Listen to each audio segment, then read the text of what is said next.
Hi everyone, I'm Lucy. Thanks for coming to Tabletop Qualified. So I just want to start with saying that we begin today by acknowledging the Wurundjeri people, traditional custodians of the land on which we gather today, and pay our respects to their elders past and present, and to extend that respect to other Aboriginal and Torres Strait Islanders who are present here today.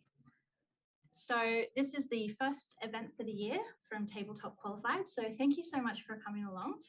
From our creative collective, sorry, there we go. There's the mistake where it's like, okay, I've got it out of the way. No, but our creative collective, hopefully we can run more events like this, and dependent on government funding, continue to keep publishing indie TTRPGs, which that would just be amazing. We're very passionate about that. I'm not going to talk too much. I'm pretty much just going to hand this over to Lee. Just wanted to say a couple of words, and yeah, thank you. Hope you enjoy.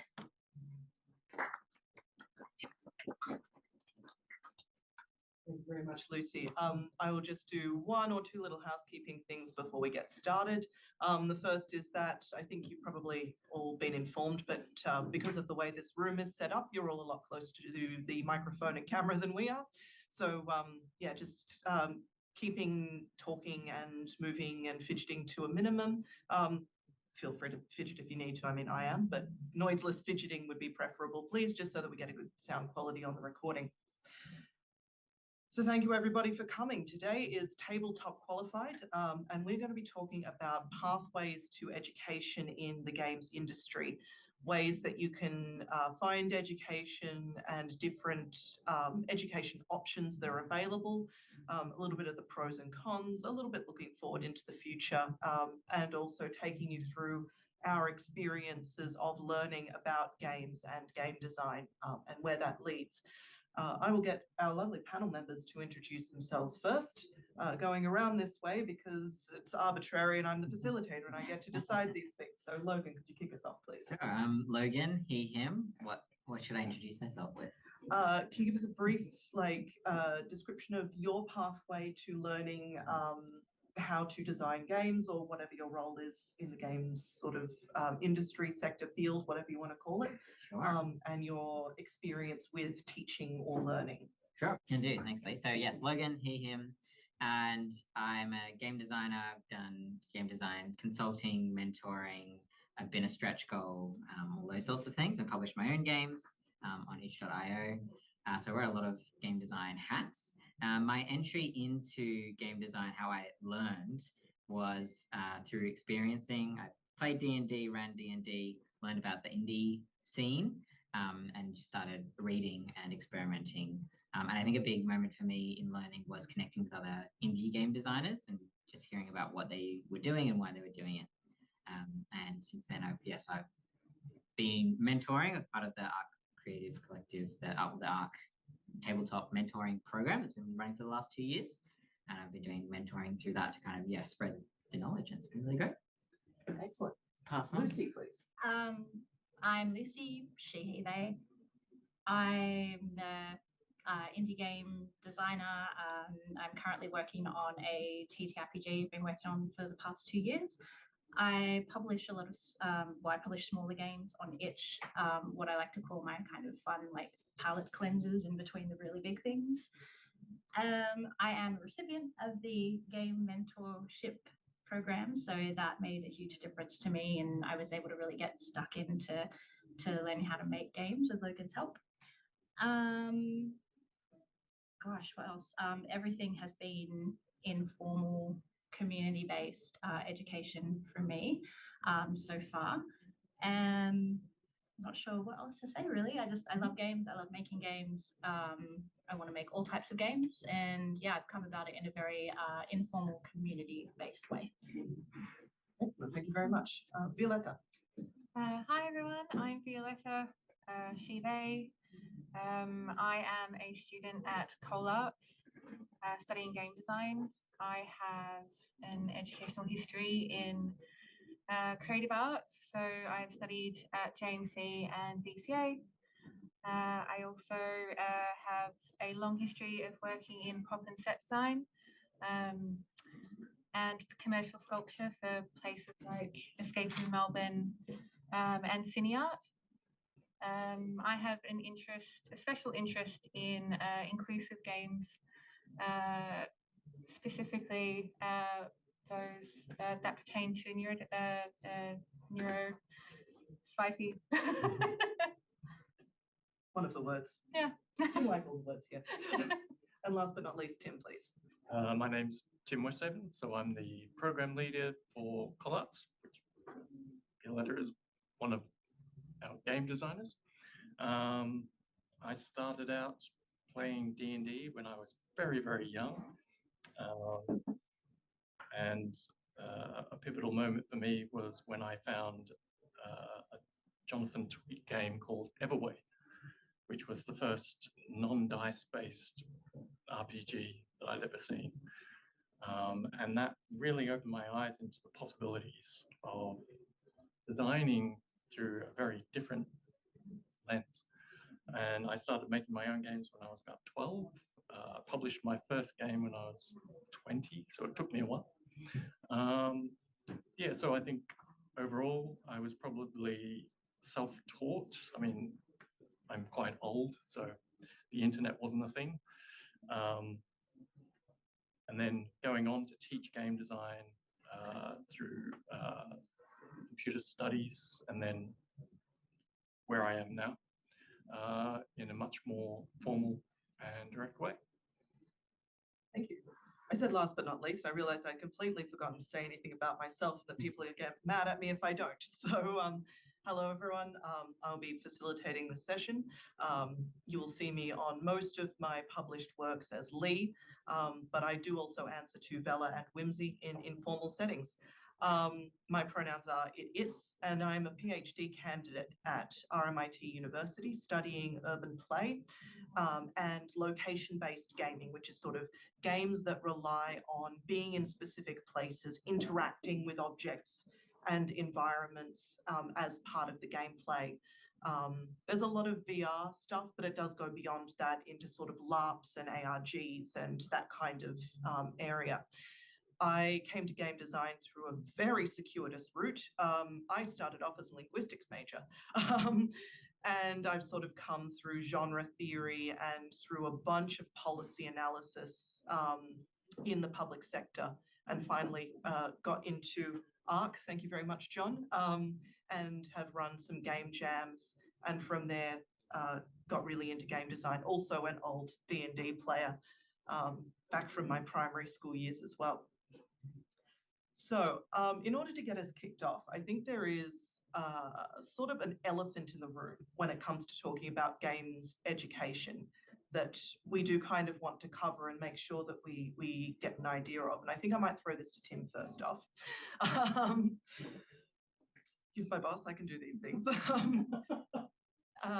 So one of the questions that I see pop up a lot in the ARC Discord and in conversations about education, especially when we're talking about a formal education as in tertiary education. And I do want to get onto the idea of mentorship in a bit, sort of separating out these different education styles. But the question that keeps popping up is formal education is very expensive. So is it worth getting a games degree, given that there are so many people who are very successfully self-taught? And there are a whole bunch of issues with education that we see with people getting taught only video game education or getting taught programs instead of skills and things like that. And I will throw that to you first, but I will open up this topic to the rest of the table in a second. Okay, I think there were probably 3 questions in there. But, is it worth it? Let's start with that. Yeah. I think the easy answer, the quick answer is it's worth it just as much as any other trade or industry or study. I mean, there are plenty of doctors who go and, you know, do their doctorate. They come out as, you know, MDs or whatever, and can't find work. I mean, so is that worth it? I think asking whether it's worth it is it comes down to the individual. I think the second part of your question, talking about styles of education, and I'll leave Logan to answer the mentoring side. So I'll stick to the formal side. So very quickly, the course that I am program leader for is unique in that we don't look at digital games in particular. We look at game design as a whole, regardless of need. And I think that brings in a whole new audience of potential game designers, which have been ignored up until now, or have had to go through, as you did, circuitous routes.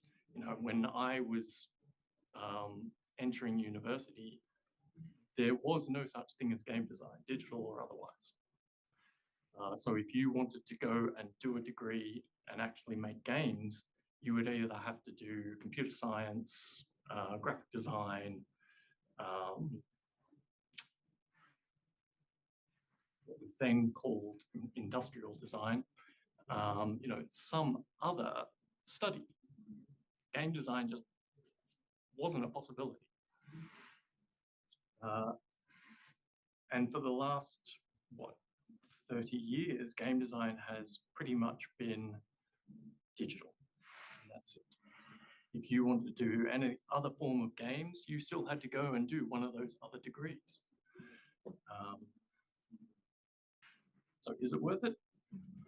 From my point of view, yes. So I will now open that up to Logan, because we said we are going to get into the mentoring side of things. So your experience with running the mentor program and doing that mentoring side of things, as opposed to doing something more classroom formal, what's your view on getting that side of games education?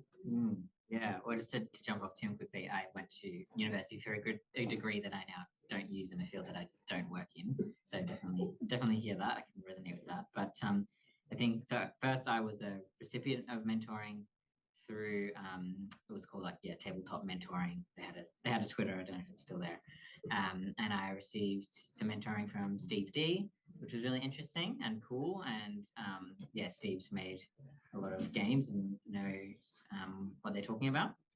And I think what mentoring, when I received it, really did for me was gave me a lot of one-on-one, very specific advice and answered very specific questions that I had, and really sort of left me at the end being like, oh yeah, I can do this, because over that journey I had set a goal, done a thing, and I go, okay, now I can do it again. And I liked the personal connection of it and the way that it could be very specific, and that encouraged me to make games my specific way. And then in being a mentor, it's just super fun for a start. It's been really cool to see Lucy and other people's games come to life and to grow as game designers. And I think that the informal nature, like there's no cost. Originally in the first, we had the government funding from Port Phillip last year to run mentoring program for 2 new mentees who are interstate, so they're not with us tonight. So that was at no cost to them. And in fact, part of the budget was to chip in a very small amount to help them with what they might need. So that was free, and it was limited, I'm one human being. I have limited time, and so there's, I imagine, a lot less face-to-face than would be at a course. And it's 1 hour a week basically, and then an hour of reading and such in between. But it does allow for a really rigorous and detailed, like I can look at one particular mechanic in a mentee's game, and we can really nut it out for as long as we need to get to it. So I think that individual nature is interesting and beneficial, and I like the community building element of it, and being able to bring those 2 mentees along to PAX last year and introduce them to more people, and they both ran their games at PAX last year, for that to be a goal that was really exciting for them, and just to kind of spread that out feels grassrootsy. Mm. somehow. I'm now going to play favourites, and I'm going to let you two pick which one of you goes first to answer this next question. Because I'm going to throw the same question to both of you. And that is, coming from the student side of things, what do you two feel is your biggest barrier to getting into games and starting to make things? What is the thing that what is the barrier that games education, that you would most like games education to break down for you in order to make gaming more open and accessible and available? That's a neurospicy answer. What about yours? Mine's also a neurospicy. Well, So, I'll let you take it then. if you don't mind, thank No, you. no, go for it. So actually, this is going to be a bit roundabout, because my journey, education-wise and also career-wise, I have done both things, in that I've been mentored and I've also gone to higher education in order to get information. Though I've noticed that for myself, being late diagnosed neurodivergent, that I perform really well in more intimate environments where I can have one-on-one time with someone. And I find that with Tim's course, it is quite a small environment and very similar to my education at VCA, where it was very studio-based, very solo practice kind of thing. So getting that feedback back, it feels like almost like the mentor environment that I would have in an artist studio, where we would work together on projects and have that support system. Before I continue on, would you like to say something? I think my answer is very similar, kind of like parallel to yours. I was going to say that it's the rigidity for a course that isn't exactly what I wanted out of game design that made me not pursue it video game wise. And then I think I just forgot about it for years until I just randomly decided to apply for like that grant, and then ARC facilitated for me to have a mentor, which was Logan. And yeah, for me, I love the smaller, more flexible community feel. And yeah, it tends to be, I don't know what it is. Like I love video games, I consume them, but I just wanted to make games. I never really wanted to make someone else's game and go through all of the programming and stuff to learn how to do that, like all the technical side of it. Yeah. I think when our class was exhibiting our games at PAX with ARC, being able to meet the community at ARC made us feel like we were meeting our tribe. And it was such a supportive environment that I'm now in contact with so many people from the group, where if I don't know how to do a particular thing, or if a game mechanic is just not landing or reading the way I want it to, there's a resource there for me. There's going to be someone there that's had the same challenge and will have some advice, or several people that would have different roads to go down. So there's definitely elements there where it's like, would otherwise never have had those opportunities, wouldn't know where to go looking. Though I have also studied a course that taught me digital, and it wasn't very helpful. Because the only jobs I would land were the ones that would in turn just be making someone else's vision, but also very monotonous work. Yeah, it's like one section. Did you find it was one section broken Yeah, down? so briefly, I felt like and a cog rather than part of, and so I think my mindset is definitely more wanting to be in control of visions and or helping or seeing the results of my work, helping someone else's vision come to fruition. That's real job satisfaction. So you don't really get that in the larger sense, I think. And I think the other topic that comes up a lot when we're talking games education is that contact with the community and with other designers, and the ability to have someone or several someones to approach and say, hey, this isn't working, or hey, there's a thing coming up, I can't afford a table myself, do you want to go halves, and things like that. Are there any experiences from the table about having education being that gateway to that kind of community and that kind of Yeah. I've got one. Mm. So looking to the panel mates before I jump in. I think what's been really cool for me is connecting with other designers, which, yeah, I've had occasions where I've met digitally, mainly with designers, to be like, hey, I'm thinking about this thing. What do you think? What if you do this? Oh, wow, brain explosion. And there is, a regular group that I'm a part of where a bunch of designers we meet online and come with a problem that we're grappling with in our design. And that's always really beneficial for me. And that's an informal thing that two people are like, hey, we should do this. Do you want to come? Yes. And just got it off the ground. And it's just all of us learning together. It's peer learning is a common term. And it's all of us just bringing our own individual perspectives, mostly having learned games through informal self-taught channels, and sharing what we know and our experiences with each other. And I think that conversation is really where I get a lot of learning. And yeah, it's sort of feels like mentoring, but we're all mentoring each other. I mean, that's what peer learning is. So I'm just saying the same thing over again. And that has also led to opportunities, for jobs, for being a stretch goal, for doing consulting work, for being asked to write in books, etc. Yeah. And one of the things with being, because I am also a lecturer at ColArts, full disclosure, is that the class sizes, as you say, are quite small and they're quite intimate, and you can get a lot of discussion among the students, a lot of face-to-face time. But that's not the case with all game design courses, especially for the larger universities. And it is one of the goals to expand the game design course at ColArts as well. I'm interested in hearing about that sort of the balance and the toss-up between having these small intimate classes and having the ability for the students to get to know each other really well and have that peer learning, but also having a tertiary course be quote unquote a successful tertiary course and have the ability to expand and to offer to more people and to wider audiences and that sort of thing. I'll throw this back to Tim. Well, first, I don't want this turning into a ColArts advert. So,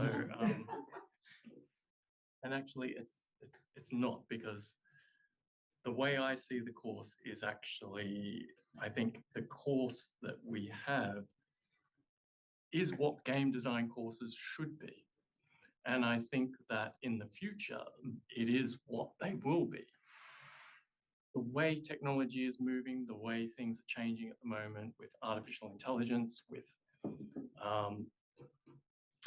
the learning barriers to technical software and the technical skills that you need to create a computer game dropping quite substantially. It means that learning those skills at this point in history is almost redundant. And if not redundant, probably not within your best interests, because the technology is changing so fast.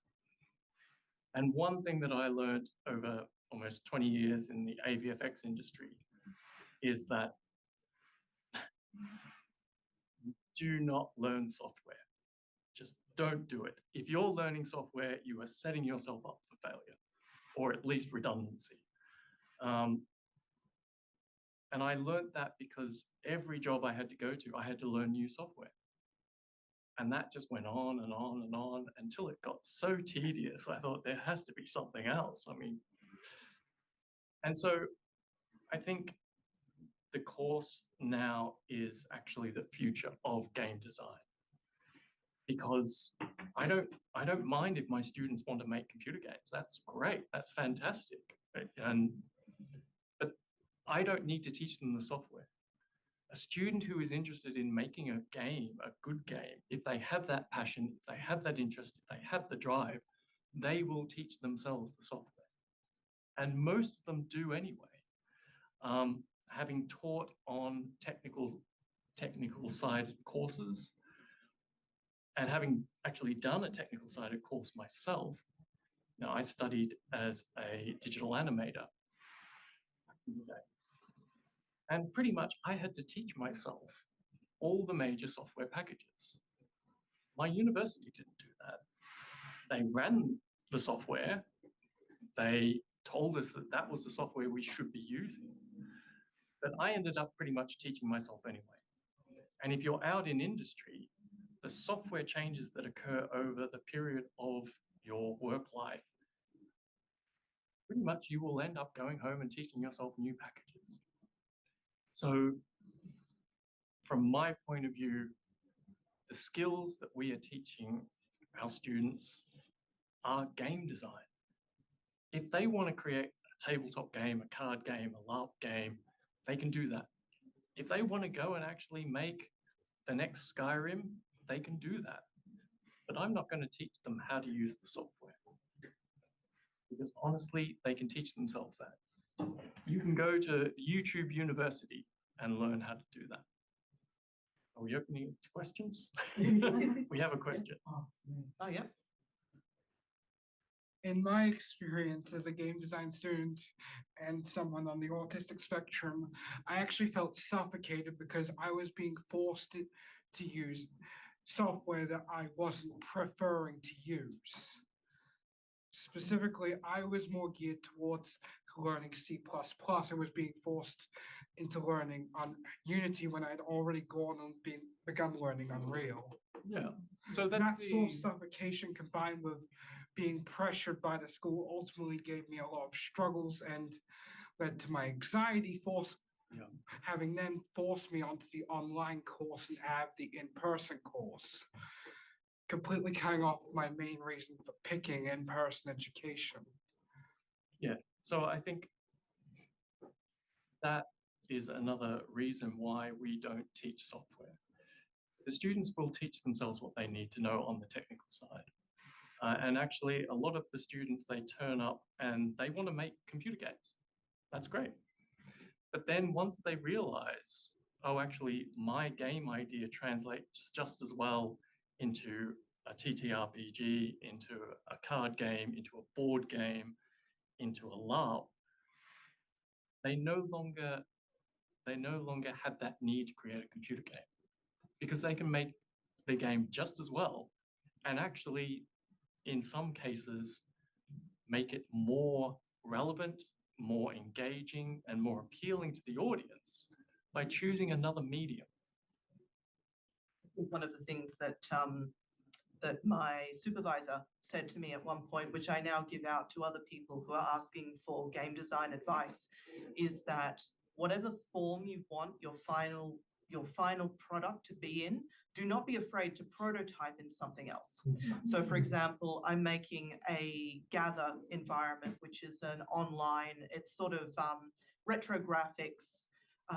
I'm going to use the phrase top-down isometric, which will make sense to some people and not a lot of sense to others. But it's a camera situated above the environment that's looking down at an angle.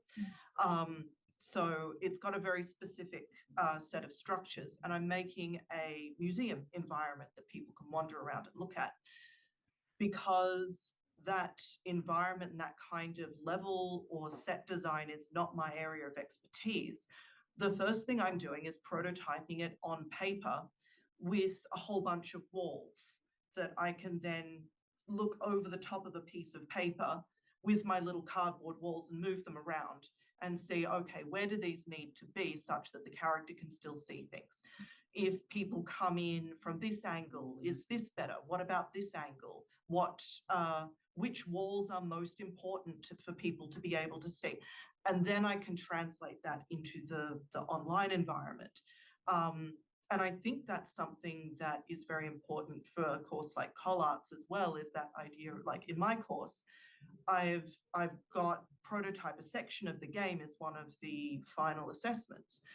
But I really want to emphasize that even if you're making a digital game and you hand me a bunch of Excel spreadsheets with some stats for whatever you want to put in, if you hand me a bunch of assets for your character redesigns for whatever you're doing, that is a prototype.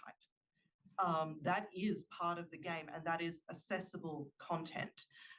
Which brings us to a very interesting topic, I think, in games education, which is skills overlap, and finding the places where the skills for digital games, TTRPGs, board games, ARGs, LARPs, all of these things, there are a core set of skills.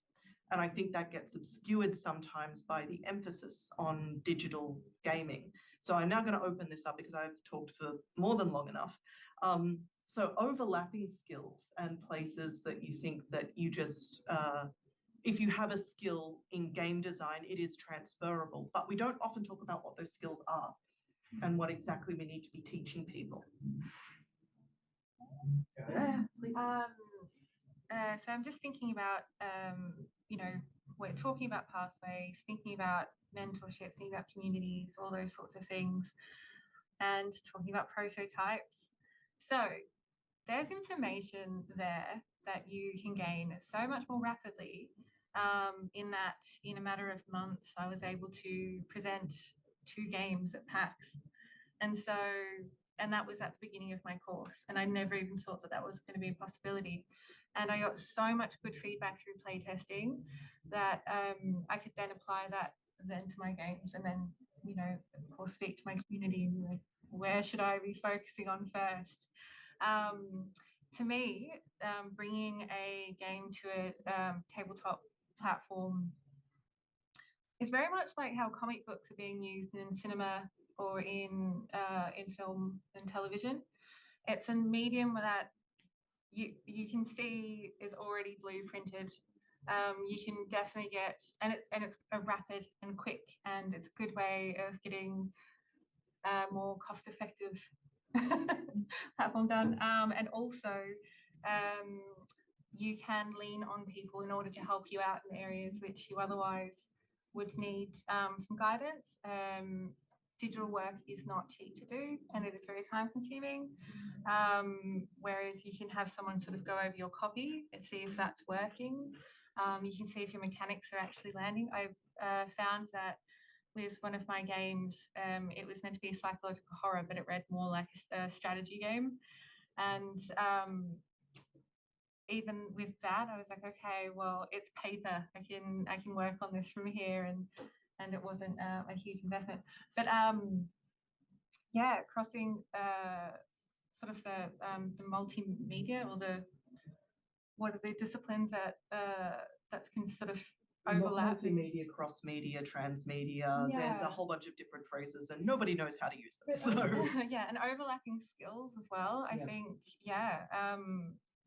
pen and paper, bringing it back down to the basics is a really good, if you're learning how to make a really good game, you're not looking at how pretty it is. You're looking at how you're making people feel when they're playing it. And if you can manipulate them into a situation, I mean, that's when you know that you've succeeded. And so if you can do that on pen and paper, then you've nailed it, and then you can invest in digital if you wish. But I think that's definitely a good pathway to go down.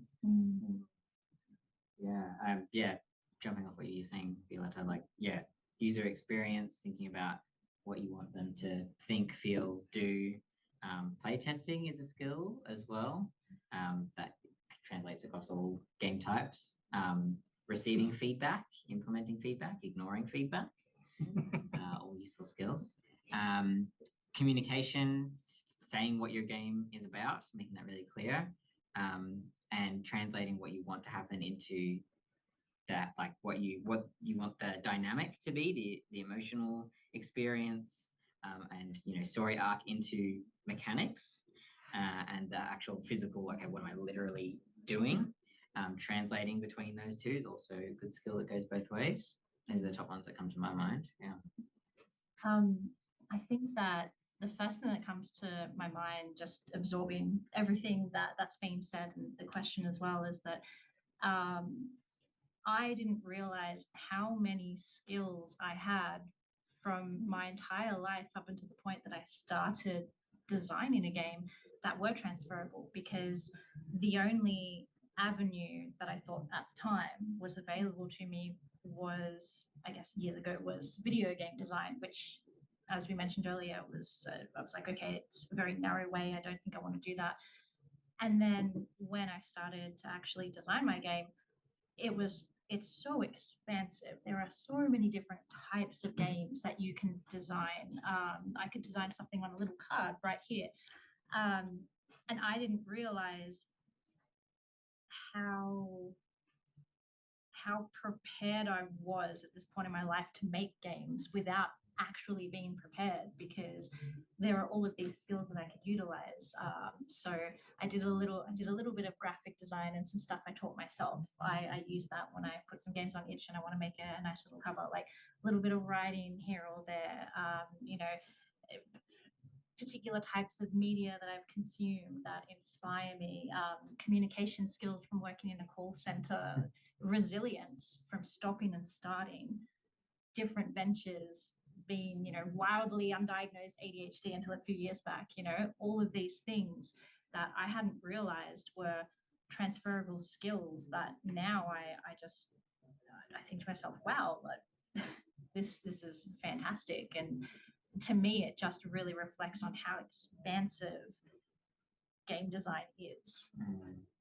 Not to open a can of worms just before the end of the thing, but I would really like to jump off that and get everybody to talk a little bit more about the game design is quite expansive. You'd be amazed how much of my policy analysis stuff gets used in game design, because it's all systems.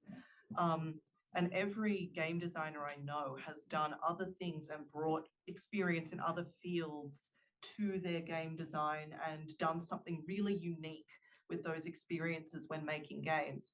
And then we've got the burgeoning, which kind of you had to for a while.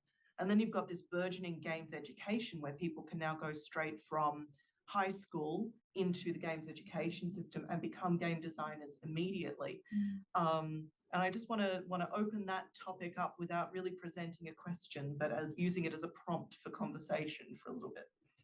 Yeah, so I'm hearing like it's kind of more about the previous life skills that you weren't expecting to bring in. And I guess I want to jump off what you were saying before, Lucy. Two other skills that I've noticed in you in particular that have been transferable have been self-awareness and storytelling, which are things that I didn't realize were transferable as well. Like I've done a lot of like feelings work and self-awareness and introspection and all that kind of thing.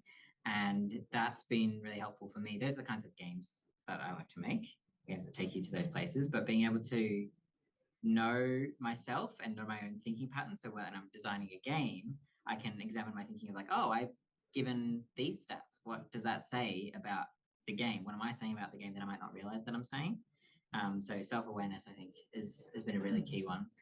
And I think humans are social creatures, mostly, generalization. And storytelling creatures. And I think a lot of us have imagination, and at least from being a child playing make-believe, that's a game, and you're making up your own rules on the fly. It's a laugh. And I think all of us have those skills that often go dormant or get suppressed through various things as we grow into adults. And I think all of us have those skills. So even those aren't skills that I went to university for. Those are soft skills, I guess. But that I didn't sort of realize were transferable into making like physical, actual games that other people then play. From my point of view, and I guess that's because I'm probably older than everybody else here, there's an interesting thing where, as I said, I was making games from the age of 12, but I didn't publish my first game until I was in my 20s. Because there was no avenue to do that, without the internet. And this is, I fully admit this was a failure of imagination on my part, because I could go to a toy shop and there were games on the shelf. So other people knew how to publish their games. Why didn't I? So definitely a failure of imagination on my part, but also, we are all products of our upbringing and our cultures and things like that. And I did not have access to the avenues that I would have needed to be able to do that. People do now. I mean, if you want to publish your own game, you can do that.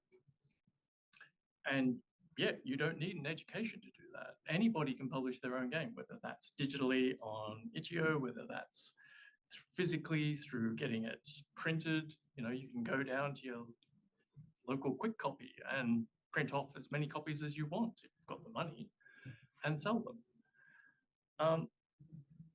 So I think, from my point of view, and this sort of feeds back into that idea of skills, I needed just a ton of skills. I needed desktop publishing, graphic design, writing and editing, illustration, the list goes on. I needed to teach myself history, anthropology, archaeology, just a ton of stuff. And I don't regret any of that. I mean, that gave me purpose, it gave me direction, but it's very different for people now. And one thing I would say, Lee's point about people can now come straight out of high school and go and become game designers. This is true.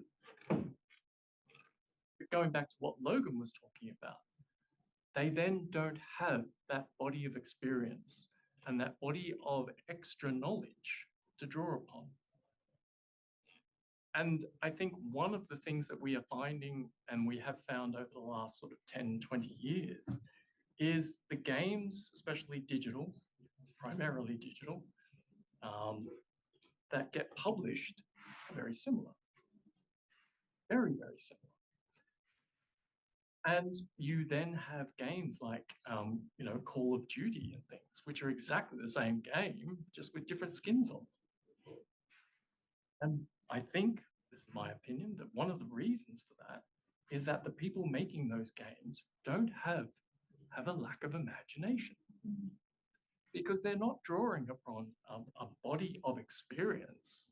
They're just going, okay, well, we know this sells, people are playing it, we'll just keep making it. And so I think it's an interesting situation now where we have, yes, you can go and become a game designer straight out of high school. But then you have these game designers who are self-taught, who have grown up and made themselves into game designers, who have this body of knowledge behind them. And it's interesting that sometimes, when I tell people what I do as a job, the first thing a game designer will usually say to me is, well, I didn't need to go to university to study game design, and I'm doing all right. Fair enough. But chances are that's because they have gone through all those stretch goals to reach that point. And so while I'm saying there is this issue of people coming straight out of high school, becoming game designers to produce exactly the same digital games that are being made all over the place, I'm also saying that maybe there is a way that people can leave high school to study game design and actually understand how to get that body of work.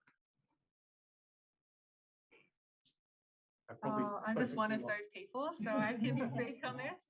So when I studied art, I was straight out of high school, and I was an early leaver as well. So I graduated at a young age. So I didn't really have much experience to call on. Or I had a lot of experience, but I didn't have the confidence or the voice to sort of really express it. And I think a lot of us in this room are probably creatives. So a lot of what you'll do is draw on your experiences and try and really try and find your voice in expressing that, and looking for a platform to do that. If I was going to give my younger self any advice, I would say to take it slow. So I wouldn't say not to study, but I would definitely, encourage the joining communities, finding a mentor, even, you've got a lot of time on your hands and a lot of energy, and there's a lot of old people around that really need that to borrow that from you.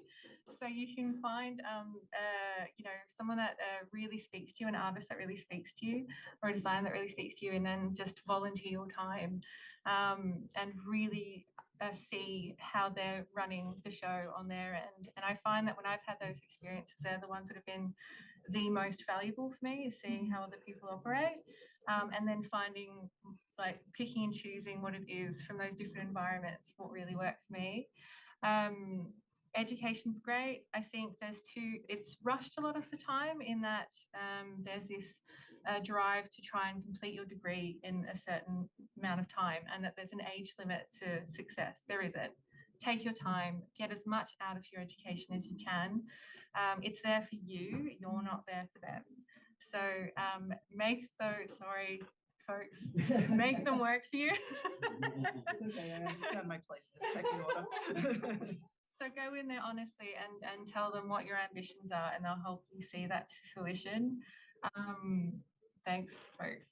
But yeah, so that would be my advice to my younger self, is that, yeah, definitely put yourself out there, and yeah, really follow the people that are happy at doing what they're doing. Follow the people that also have the voice that is most familiar to you, and authentic to you. That's probably the best way to go about it. If you're trying to sort of be cookie cutter, it's not really going to work, and you're going to be miserable. And I've been there too. I was learning particle effects, and then and I was doing them for years, and then it's now automated. So that's a boring way to go. I think, and hearing all of this, it just sort of re-solidified it in my brain, I suppose. I guess a bit more of like an esoteric comment on everything is, so much of I think our experience is, we have this lived experience, and that really inspires our games. We've got all these skills, and I am very excited to see these 18, 19-year-olds who are getting into education with a game design course like Call Arts, where it's like, no, this is how we're going to teach you how to make your game. I love that, because I think that, storytelling is a human legacy, and what is the future of game design going to look like when we're actually teaching kids to prioritize storytelling and experience? What kind of stories are going to come out in 10, 20 years time, doing it that way, instead of saying, this is the only way that you could potentially do something you might be happy with, and you're probably going to be in a support role and get burnt out or what have you. And then there are only these limited opportunities. So I'm really excited for the future of game design, and teaching people how to be storytellers, sharing that experience. And that's, whether it's through formal education or through a community, that's what I'm seeing now, is that there is this education now where, yeah, these kids are lucky enough to be able to go into that and to be taught, okay, let's help you tell a story. I was specifically told not to tell a story because it was too expensive. You'd never make money from it without millions of dollars in budget to start with, was what I was told. Yep. They effectively just told me my ambitions were impossible, and to just follow the method that works to make money. I need to tell you that is not the future of game design. No, it is absolutely not. And whoever told you that, nope. That was AIE's teachers. Well, So I'm not going to comment. I'll just get into a diatribe and derail everything. So we'll, yeah, I've gone a little bit over time, but that's okay, because we have some time to go over. So I will just let Logan say our last mic drop moment of the panel before I open us up to questions. No pressure. No pressure whatsoever. I'll carry on the tangent of advice to my younger self. I find it tricky to do that sometimes, because I'm pleased with where I am now, and I don't know if a game design course had been offered to me. I don't know, A, if I would have done it, and B, how it would have changed where I am now. I think a key factor for me was, as we've kind of spoken to already, is finding your own voice and moving from what I thought game design had to be, and what I thought had to be part of a game, into actually what excites me as part of a game and what kind of stories I want to be telling. So I think find whatever path, whether it's formal or informal education, that you feel is going to support you to make the games that you want to make. and the kind of support that you need if you want a teacher in a small group, or if you need one-on-one, or how often you need to be meeting. I think that's that's advice to everyone else except me. It's fun on its head. All right, so do we have any questions? And I am monitoring the Zoom chat as well. So if anyone in the Zoom chat would like to ask anything, drop it in the chat and I will be glancing down, be able to see it. Yes. You guys have sort of just briefly talked about like these opportunities. Would you be able to like sort of explain or share those sort of opportunities? Logan was talking about mentoring. How do I go out and approach that? Or if I wanted to, say, enroll in the Colarts game design course, how would I go about doing that? Do you guys, I don't want you to feel like you have to advertise the things that you're involved in, but like, it would be great to have a starting place. Well, yes, if marketing see this and I don't, I'm in trouble. Look, signing up to the Colarts course is pretty easy. You can go to the website and apply via that. Getting into the mentor program is a little trickier because it's very small at the moment. So there are limited places. As far as opportunities go,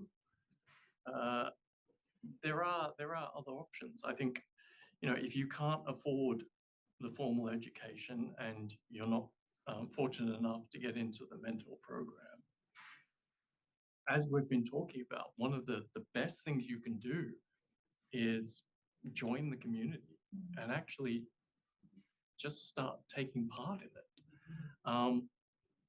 And I can't tell you, I do not have words to tell you how much that would have meant to me as like my 16-year-old self. I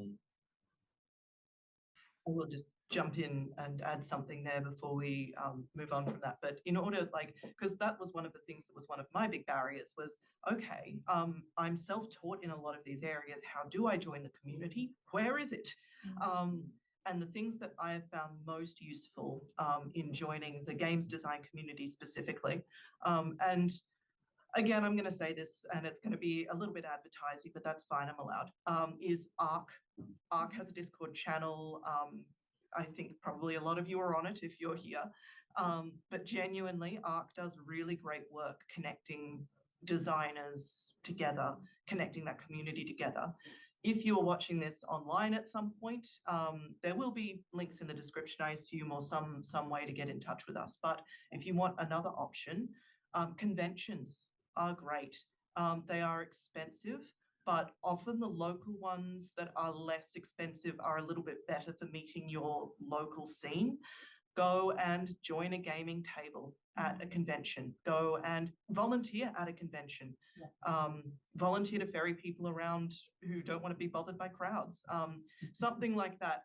And just have a look at who's there, who's doing what, and who is organizing things, who is running things, and just get an idea of what's out there. And those kinds of things, and also competitions and jams and things like that may not. Playtesting has been incredible. I think it's been so educational, but you're around people that are in the midst of developing their games and you're part of that. And so playtesting has just opened my world to finding the right people to follow and stalk and that's copy copy their lives. Exactly. Can I also say, and I will be transparent, that these kinds of opportunities are few and far between. But even if you've never designed a game in your life and you really want to, if you see something online where someone is offering a micro grant to encourage people to design games, just apply for it.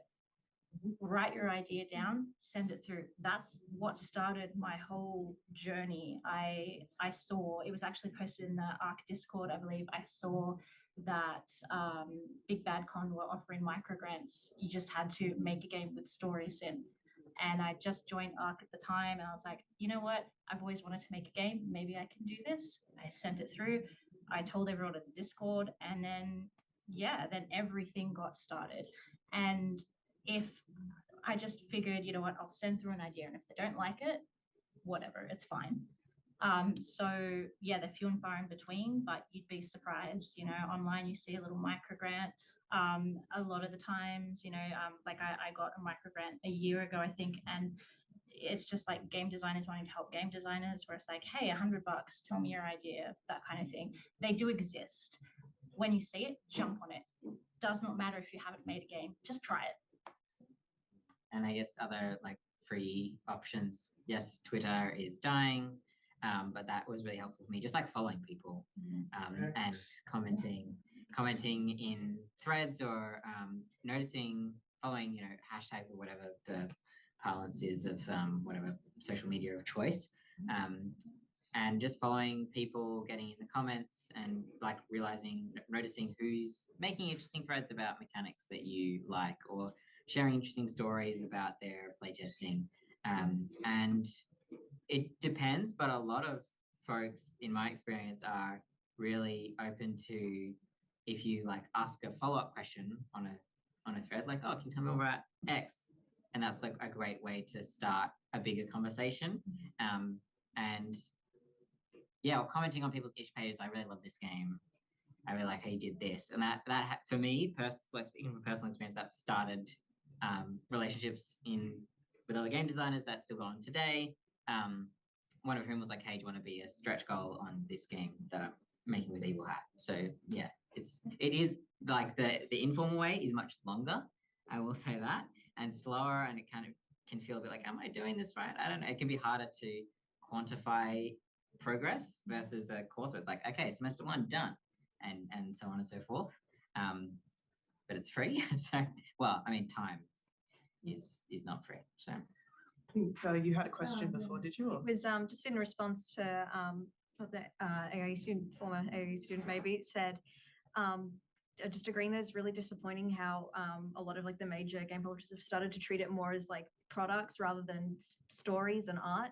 And that's leading to a lot of like people just publishing the same things that they know are guaranteed to sell instead of taking a risk on something that's actually impactful and has something to say. With taking the things that make an impact and stripping any soul from them, like the Hollow Knight clones, for example. Yeah. I think that could be a whole panel in and of itself, honestly. And I think that is a common thing. Sorry, I'm getting into this is my Political topic. well, no, this is actually one of my I have studied this rants, but yeah, there is a big thing in the entertainment industry at the moment where the big companies are so big and they're making such big impacts that a lot of what we see and a lot of what we say is like, oh, they're stripping all the soul out of it, all of this sort of thing, tends to be actually a reflection of what big companies are doing.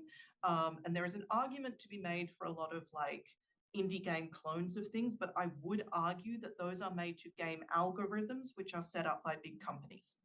So what you're actually seeing is the weight of the gigantic gravity well of a lot of megacorps on the industry, whereas actually if you dig underneath and you start looking for the indie designers, you start looking for the student games, you start looking for the micro publishers, you will actually find all of those experiences that you're missing. They're there, they're readily available, people are begging to give them to you, but because of the way that the industry is set up, it does not feel as prominent. Yeah, it doesn't feel as prominent. They're harder to find, and there is a bit of a barrier to entry to actually knowing they exist. And that could be a whole panel. It's like a fog machine's in the way. Yeah. It's very refreshing to like go through each other and be like, oh my God, people are exploring these really interesting creative ideas, but they're just not getting the same publicity and not being, given the same attention. But I will add to that at least now that is a possibility. Whereas in the past it just wasn't. And the fact is that as the barriers to technology get lower and lower, you are going to see just a flood of games, not necessarily good games, but games. And then at that point, you have to hope that the good ones just rise to the surface. No guarantee they will.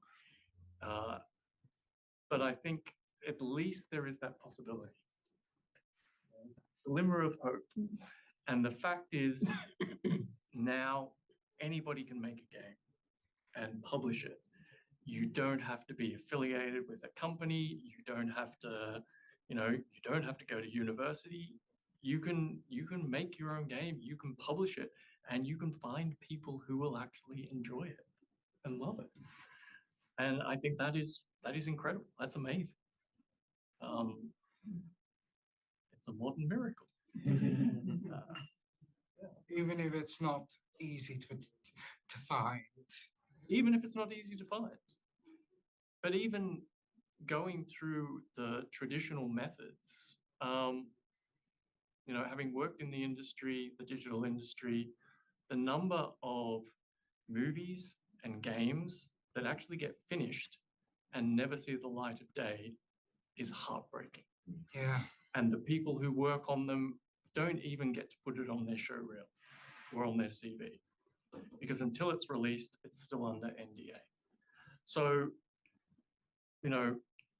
you could do that for the rest of your life, or you can actually publish your own games, and I can pretty much guarantee you at least some people will find it and play it and maybe even pay you for it. Does require learning a fair bit of marketing skills, but it's. I actually do have an ad campaign in mind for one of my projects. Sorry, there was another question over here. Yeah. One of the things you said was super valuable is just breadth of knowledge. I was wondering if there was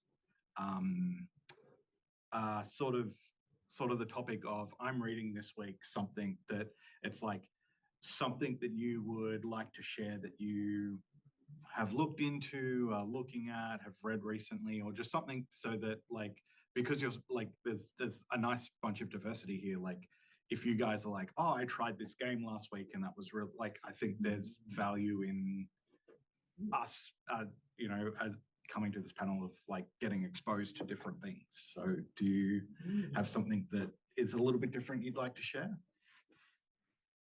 Rex. Okay. Well, I mean, I've been having this conversation a lot lately, and it's all John's fault, because we were having a coffee and John mentioned how so many young people were focused on, I guess we can term them post-apocalyptic, essentially just stories that lacked hope. And I thought about all the games that I used to play when I was growing up, like Aftermath and Twilight 2000, and loads of games that actually looked at that. I mean, those stories have always been there, even going back into Greek tragedy. But I see in my students, I hear from other teachers about their students, there is a definite, I guess, communal feeling of a lack of hope. And for me, to answer your question, I have become intrigued and into the idea of a movement called Hope Punk. And I love the idea of it. I love the idea of actually forcing back the darkness, and actually making something or focusing on something that actually gives hope, rather than shows, how bad things can get. You want a very specific recommendation for that.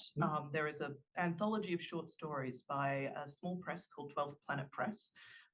The anthology is called Defying Doomsday, and it's a collection of stories, post-apocalyptic stories, all featuring main characters with disabilities of some description or another.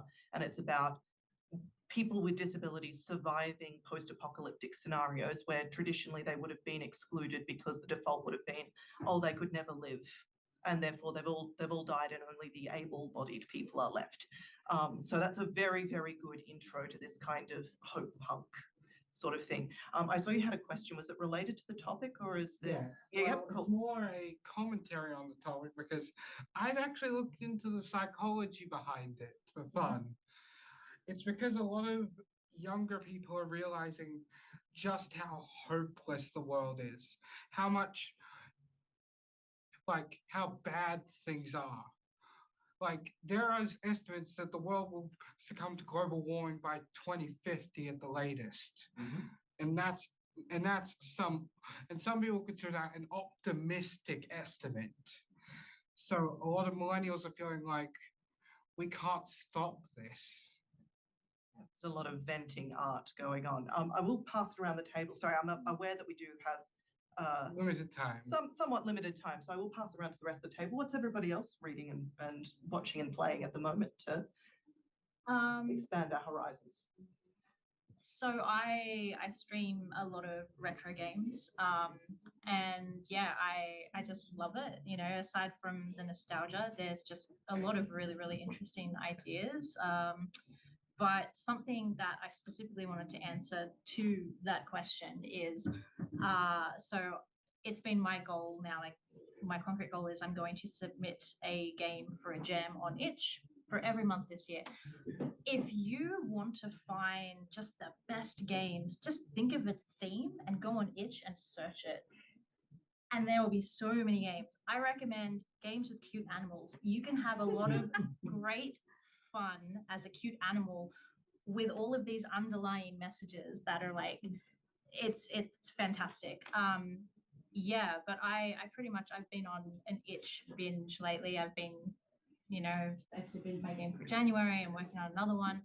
And yeah, I've just been downloading games like nothing else, and I'll just pick a theme and then go nuts and look through it. And I would highly recommend that for anybody who's looking to consume things outside of like mainstream stuff, really. Yeah. All right. I have also been playing a lot of games. It's the holidays, and there's lots of special ones. But at the moment, exploring lots of themes, but something that's a bit more authentic, a bit more sensitive, just looking at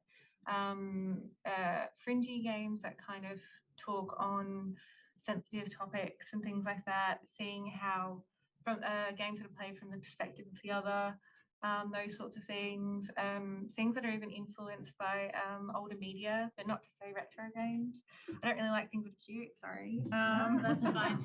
If you don't like things that are gritty, there's still stuff on Itch that's for you. I think And that's the thing. great.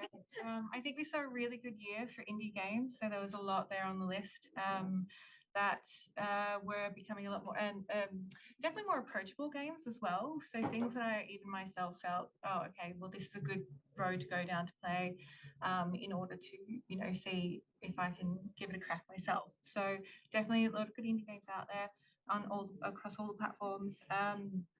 But yeah, lots of psychological horror, those sorts of things, but done in a more respectful and sensitive way. So I'm interested in games that are manipulative and toy with the players. So yeah. I might have to get some recommendations. Yeah, I've got a list. I'm going to give two quick hit examples that are very divergent. The first is a game which is called Lillian by Bats, spelled with two T's. And it's a game that's also a novel, that's also a setting guide, and it does something really interesting in games that I've not seen before.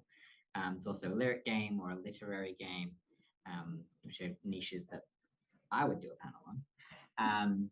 But it did something really different with tabletop games that I found really interesting, and that broadened my understanding of how games can look. And the second one is I'm reading a book that's not related to games at all called Nature and the Human Soul. And I think it's important I think we've talked on it already about having non-game influences come into games. So Nature and the Human Soul is basically a book about how a person might live aligned with nature and natural cycles. You know, nature doesn't waste anything, and bring that into your everyday life and how you mature into a mature adult. It's very thick, and I'm taking my time with it. But like that is also informing my game design and how I think about cycles of play and how I think about human experience and connecting to nature and bringing the place that a person is playing into games. So yeah, it can go really, really wild on that. And I will double dip very briefly on this question just to finish this out, because I think that is all the time that we've got time for. Do we have one last one? Sorry, I wanted to say something. Oh, sorry. Yeah, no, go for it. So, did you want to finish on this question? Because I was going to add something new. Oh, yep, sure. I'll just double dip briefly. And again, going back to this breadth of experience. One, non-fiction books, always good. Just pick up something that you don't know much about. Recently, one of my friends got me into books about fungi. Mushrooms and fungi, absolutely fascinating. Definitely do recommend. There's a book whose title I've forgotten by an author, Merlin Sheldrake, which is the most mycologist name ever to exist. But it's a really wonderful intro to mycology and fungus. But the other thing that I've been doing recently is looking back at pre-1990s storytelling, especially visual storytelling. There is a Twitch stream which is currently not running anymore, but you should be able to find some of the previous streams up on YouTube, which is called the Ambiguity Program, which shows short and a couple of longer, sometimes longer animations, anywhere from like the real beginning of animation. A lot of it's foreign stuff. There's a lot of Ukrainian, a lot of Soviet era Russian, a lot of early Japanese animation, usually in like 5 or 10 minute clips and things like that. A lot of early Disney, a lot of Fleischer Studios. But going through and checking out that kind of early animation storytelling when people were just figuring out what the medium could do is absolutely fascinating, because you have a whole bunch of people who are just trying a lot of things because nobody knows the rules. We haven't made the rules yet. We're figuring out the rules as we go along. A lot of it is really musically based, especially that early Disney, early Fleischer type things, which is a really interesting crossover to me. And also in particular, going back to 1980s sci-fi movies. I watched Akira last night, actually. And that form of storytelling that has not been blockbusterized yet. It's got a very different rhythm and a very different flow. And just sitting and refreshing my idea of, oh, actually, there are different structures out there that do work and that were very popular at a certain point in time. The way we do blockbusters now is not the way we have always done blockbusters, nor is it the only way to do blockbusters. And getting that look back on historical storytelling structures really kind of lets me break out of those ruts that I get into with storytelling and narrative structure. So yes, John, would you like to? I wanted to say something because we were talking about limited opportunities for these education pathways, and also limited opportunities for career pathways that your education pathways may lead on to. And in particular, my world is tabletop role playing, so that's what I know, that's what I'm going to talk about. And I want to say that tabletop role playing is 7 years old. It's brand new. It is also 50 years old, and it's really old. But nothing before 7 years ago matters, because it used to be fringe and it was fantastic, and that was my world. Since 7 years ago, it became mainstream, and that changes everything, and that changes how everyone sees it, and that changes how organizations outside of us see tabletop role playing. And I'm going to prove it to you, and I can prove it to you because we could not have existed as a group 7 years ago. So as ARC is 5 years old, and yet within that 5 years, we are a really major presence within tabletop creative space because it was a vacuum. So the moment we appeared, we were something because there was absolutely nothing. Within that time, 2 years ago, we started a mentor program where we were just pulling together a little bit of our own funds, and we were supporting it ourselves. And we could put through 2 mentees. Then we could use that, take it to the city of Port Phillip, who have a games plan, and it just so happens I live in the city of Port Phillip, so does ARC, and so they owned us. They said, "Yeah, you're in our space. We love that," and so they supported it, and that meant that we could put through 2 more mentees. I believe that we're going to have funds this year to train a new mentee and have a new mentor and have 3 mentees.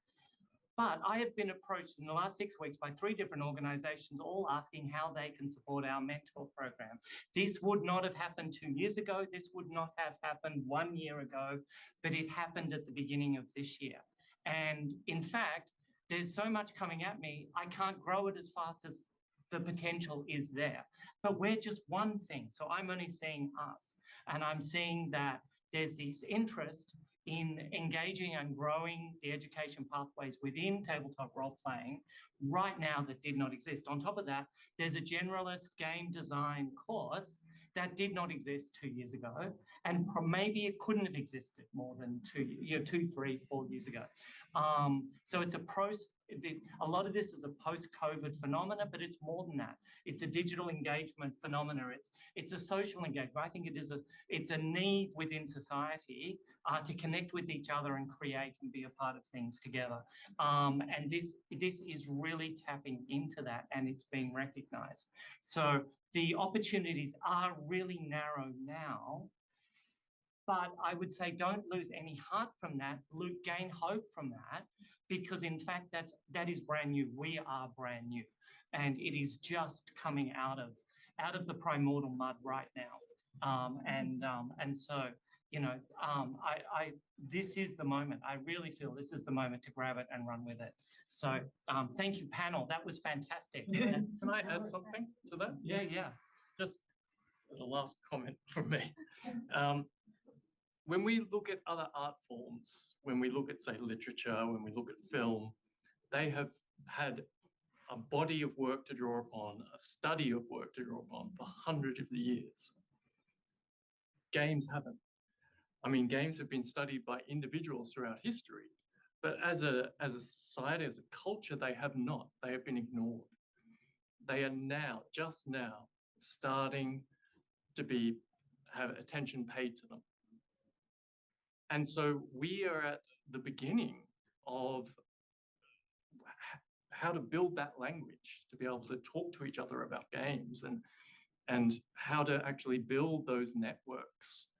And, you know, as John said, I mean, maybe it couldn't have existed 7 years ago, but that is also part of it. I mean, it's really exciting. We are all part of this, the beginning of something, you know, and that's really exciting to me. Thank you very much. So I will cut off the panel now, and we'll just become a group of people talking out in the snacks room with beverages and things. Thank you so much to all of the panel, to Tim, to Violetta, to Lucy, to Logan for coming and chatting with us today. This has been amazing. Thank you all for your insights, for your wonderful commentary, and for donating your time so graciously. Sorry, I just had to interrupt just in case you leave without saying thank you for those amazing questions. They're really thought-provoking and for just running this panel. Yeah. And thank you everybody to coming here, sharing your insights and sharing the questions that you have. I hope we said something that was useful to you. And we will now all move out and socialize. Yay.